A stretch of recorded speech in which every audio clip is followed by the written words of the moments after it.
Hi, I'm Mark Levine, and this is Discovery in Torah, where we explore addiction, family life, and change through ancient wisdom and modern insight and a little humor. This week's Torah portion is Yitro, the one that leads up to Mount Sinai. Thunder, fire, revelation. A really big moment. But right before all of that, the Torah pauses and gives us a story that Monty Python would say, and now for something completely different. A family visit.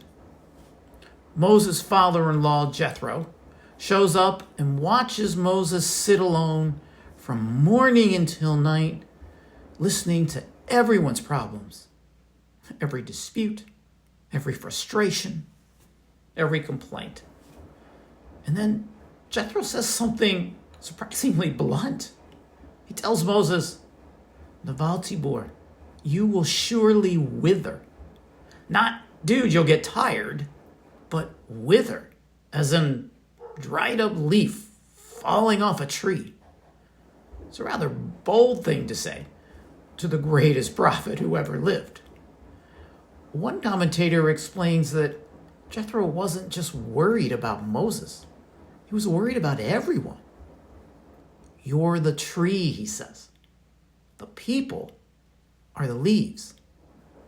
If the tree withers, the leaves fall. Now let's pause for a moment. I'm sure you've all seen the movies. This is the same Moses who confronted Pharaoh, split the sea, and spoke face to face with God. So you might reasonably ask, what exactly was so heavy? A few legal cases? But the burden wasn't intellectual. It was emotional. Moses was absorbing fear, anger, grief, resentment, the emotional weight of an entire people. And that's not something one human being is meant to carry alone. You don't need to read this story as a religious story for it to be useful. It's a deeply human one. Anyone touched by addiction recognizes this. For individuals, it often shows up as shame and secrecy, and I should be able to handle this myself. For families, it shows up as overfunctioning.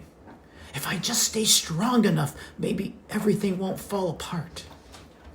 You become the tree, and slowly you wither. In the Jewish ethical tradition of Musar, there's a trait often translated as patience, but it can actually be understood as the capacity to stay present with discomfort without collapsing, controlling, or doing everything alone. It's not passive endurance. It's knowing when to share the load. And modern psychology agrees. When we're overwhelmed, our nervous system narrows our choices. Addiction thrives there, not because people are weak, but because they're overloaded. Jethro's solution wasn't suck it up and try harder.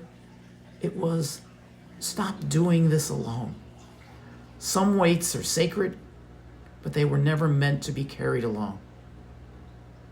If this reflection resonates, you can find the full essay on Substack and opt in. And you can receive then the rest of this series and the full essay. Until then, be good to you.